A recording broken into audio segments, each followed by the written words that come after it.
Welcome back, Warrior Kids. I am so happy that you decided to join us again. My name is Pam Palmater, and I am the host of this show, which is taped for our now famous live studio audience.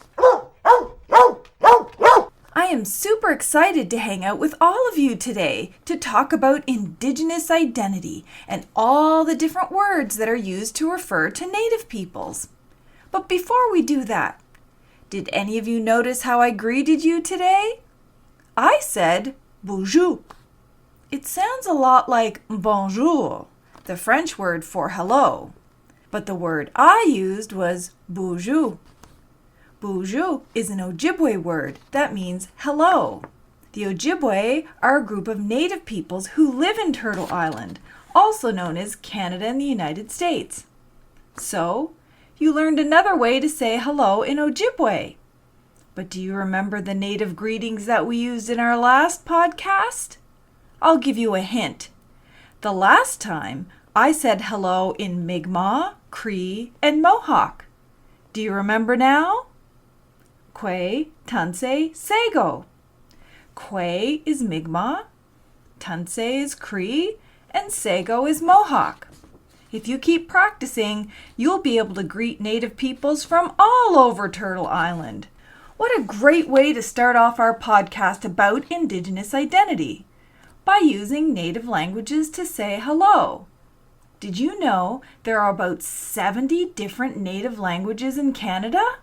That's a lot of different languages. The language that a person speaks is often closely tied to how they identify themselves. For example, many Mi'kmaq people speak the Mi'kmaq language, and many Cree people speak the Cree language. Your identity is how you describe yourself, how you feel on the inside and outside. For example, maybe you are a boy who comes from Puckatawagan, and you speak the Cree language and eat traditional Cree food. In that case, you might say your identity is a Cree boy. But what if you also dance in powwows and you even win powwow competitions? Then you might identify as a Cree champion powwow dancer.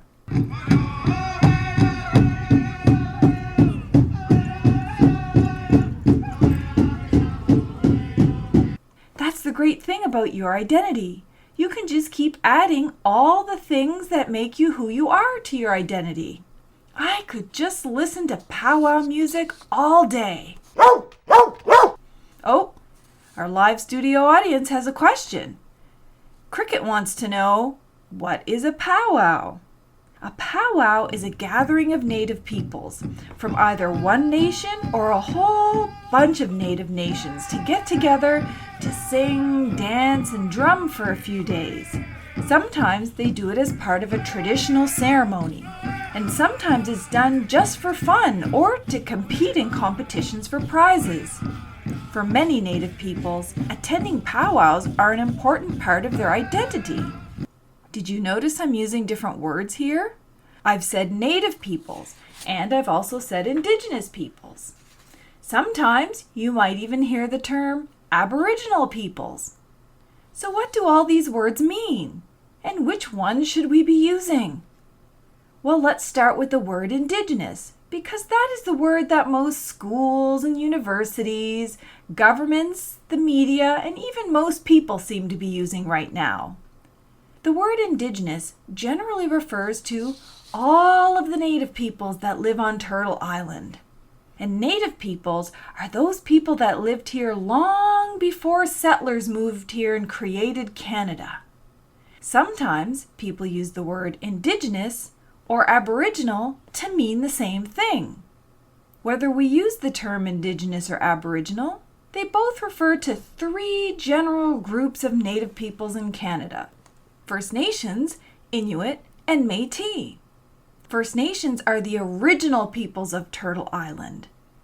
First Nations occupied all the lands in what is now known as Canada, from New Brunswick to Ontario, all the way to Saskatchewan, and all the way further over to British Columbia.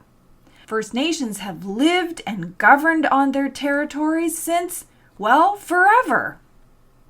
The Inuit people also lived here long before settlers, except they didn't live in the south with First Nations. They lived in the far north, and I mean like way far north, way up in the very cold, snowy, and icy Arctic. Inuit have lived in the north for thousands of years. Métis people are a very special group of people because they did not always exist. And you might be thinking, what? What do you mean they did not always exist? Well, Métis peoples as a group were born from native peoples and settler peoples who had children and grandchildren and great-grandchildren together. But here's the important thing to know. Being Métis is not just about having one parent who is native and one parent who is a settler. Over time, the Métis peoples developed as their own social group with their own language, their own culture, and even their own government. So you see, the three groups of Indigenous peoples, First Nation, Métis, and Inuit, are all very different peoples. And sometimes it's hard to keep track of all the different words. But I think it's important to remember they don't all mean the same thing. Even amongst First Nations people, we're not all the same. Does this all sound complicated? Do you need a drum break? I know I do. Let's start the drums.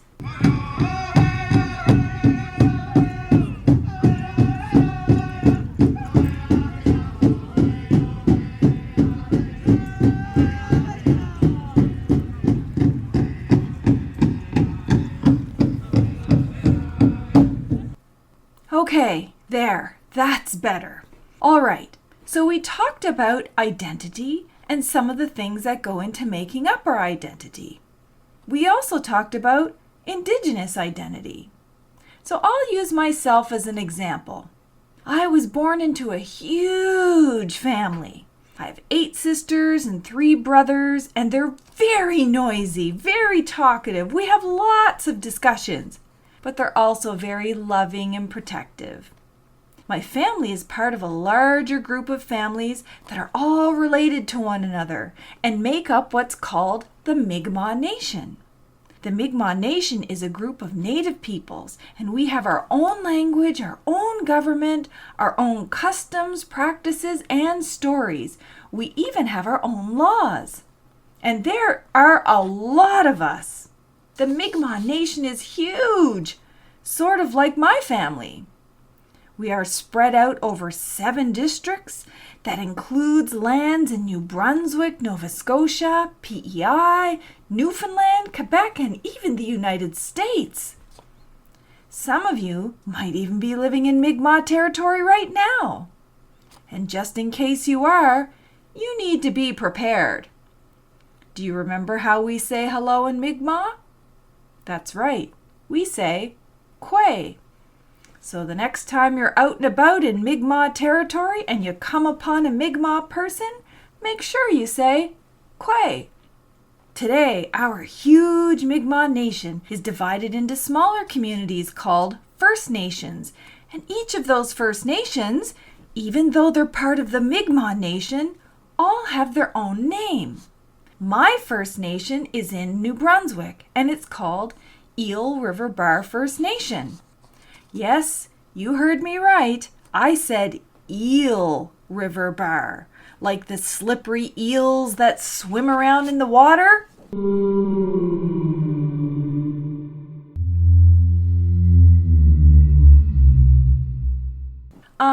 No, that's the sound of a whale. I'm talking about eels that splash around in the water. So when I identify myself, I usually say that I am a Mi'kmaq woman from Eel River Bar First Nation.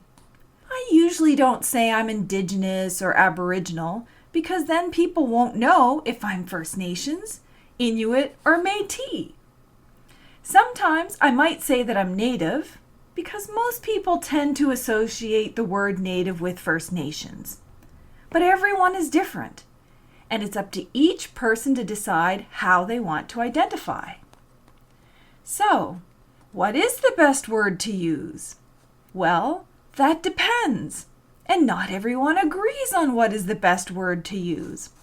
And that's okay. Most universities, schools, governments, and the media tend to use the term Indigenous when they are referring generally to all the native peoples that make up Indigenous peoples, First Nations, Métis, and Inuit. However, most of us tend to use the word that best applies in the situation. So if we are talking about First Nations and not talking about Métis, then we use the word First Nations. Is this starting to make sense? We use the word Indigenous when referring to all Indigenous peoples, First Nation, Métis, and Inuit peoples all together. But if you were talking about just one group of them, like First Nations, then just use the word First Nations. If you know the name of the nation, then use the name of the nation, like the Mi'kmaq Nation. Most people will be understanding if they see you're trying hard to be respectful of their native identities. It's something that you have to learn over time. But I felt like it was an important topic to discuss so that you know what I'm talking about in all of our upcoming Warrior Kids podcasts. Plus, I'm thinking, if all of you Warrior Kids know what Indigenous identity is all about, then you can teach your parents and your teachers. Then everyone will know. So, do you think you understand the difference? Are you understanding some of these words right now? Well, let's try it out. If I'm talking about Mi'kmaq peoples, what do you think is the best word to use? And I'll give you a few seconds to think about it.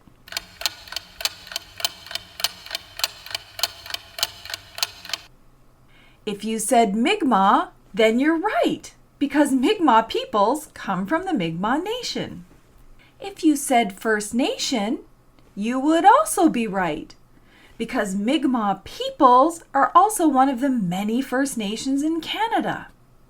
If you said Indigenous, that could be right too, because the Mi'kmaq peoples are one of the peoples that are considered to be Indigenous. See, you have learned a lot today. You even learned how to say hello in Ojibwe. Do you remember? It's bonjour. You also remembered from our last podcast how to say hello in Mi'kmaq, Cree, and Mohawk. Kwe, Tunse, Sago. And you've learned all the different words we use to describe different groups of Indigenous peoples. You should be all very proud of yourselves. Did you know most adults don't even know how to use these words properly? It can be very confusing sometimes. Being Native is not about how we look or dress. It's how we identify ourselves, where we come from, how we grew up, and all of our traditions, practices, cultures, and beliefs. Learning about Native peoples means learning that we are all different, just like all of you. And I would love to learn more about all of you. How do you identify?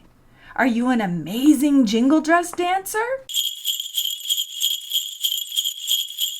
Are you an incredible artist? Can you write exciting stories about magical marching elephants? No matter how we identify, we all have special gifts to offer one another. Warrior kids come from all different backgrounds and identities. What matters most is being a warrior and doing good in the world. Next podcast, we'll talk more about what does it mean to be a warrior. I hope you stay with this Warrior Kids podcast so that we can travel this epic warrior path together. Thank you all for listening. You can check out the Warrior Kids podcast online at www.warriorkidspodcast.com. From our website, you can send us questions or comments, or even get your parents to help you upload your artwork. And I would love to see some of your artwork about you and your culture and identity. And then I can share some of those on my website.